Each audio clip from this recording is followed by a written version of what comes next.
Lubbock health inspectors check everything from school cafeterias to local bars and food trucks. And this week, some more unconventional spots are at the bottom of the Food for Thought list. KCBD News Channel 11's Case Wilbanks shows us the violations. Two of the bars inside Rodeo 4 at 5402 4th Street are on the low performers list. The Long Bar had 22 violations. Here's a look at their priority violations. Limes and lemons were not washed before they were cut. A sanitizer solution was at toxic levels. There were no test strips for the sanitizer solution. Employees did not wash their hands properly before preparing Jell-O shots. There was no soap or paper towels at the hand sink. The drain line was missing on the soda gun holster, allowing wastewater to drip into the ice bins. There was an accumulation of black residue on the ice chute of the ice machine. This is a repeat violation. Inspectors found 12 violations at the Wade Bowen Bar. Here's a look at their priority violations. An unidentified substance was in the ice bin. The soda gun was buried under ice in the ice bin. There were no test strips for the sanitizing solution. This is a repeat violation. There was no soap at the hand sink. There was no water available at a hand sink. This is a repeat violation from a year ago. Wood was not properly sealed. A drain line was open to the interior of the bar.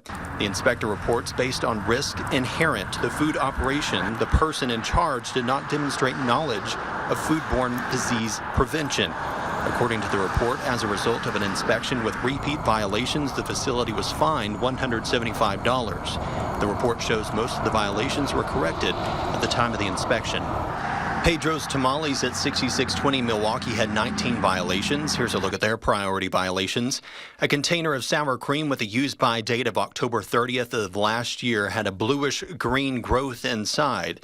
The person in charge handled money and then returned to food prep without washing their hands. A bleach solution was at toxic levels. A sanitizer solution was on top of a drink cooler. A spray bottle was not labeled. Plastic food container lids were cracked. The gasket on the walk-in cooler was torn. The drain lines for the soda machine and 3-compartment sink were not plumbed correctly. The inspector notes due to the number and the nature of the violations, food safety knowledge was not demonstrated. The report shows most violations were corrected at the time of the inspection. Bone Daddies at 3008 West Loop 289 had 14 violations. Here's a look at their priority violations. Raw chicken was stored above raw fish. There was black residue in the soda nozzles. The blade on the can opener was dirty. A spray pesticide was stored improperly. The thermometer in a cooler was not accurate. There were no paper towels at any of the hand sinks. An ice bucket was dirty and cracked. The waste pipes from the wear wash is not plumbed correctly. The report shows most violations were corrected at the time of the inspection. Headhunter Smoke Shop at 2146 19th had 11 violations. Here's a look at their priority violations. Ready-to-eat hot dogs were above the safe cold temperature of 41 degrees. Ready-to-eat chili was not at least 135 degrees. The ambient temperature of the reach-in cooler was 46 degrees and must be able to keep food items 41 degrees or colder.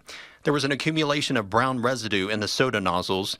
Lighters were stored above ready-to-eat foods. A sanitizing solution was at toxic levels, and there was not a testing device available. An employee washed their hands in the 3-compartment sink. The drain line from the 3-compartment sink was leaking. The report shows most of the violations were corrected at the time of the inspection. You can see the full list of violations in the Food for Thought section of KCBD.com. Case Wilbanks, KCBD News Channel 11.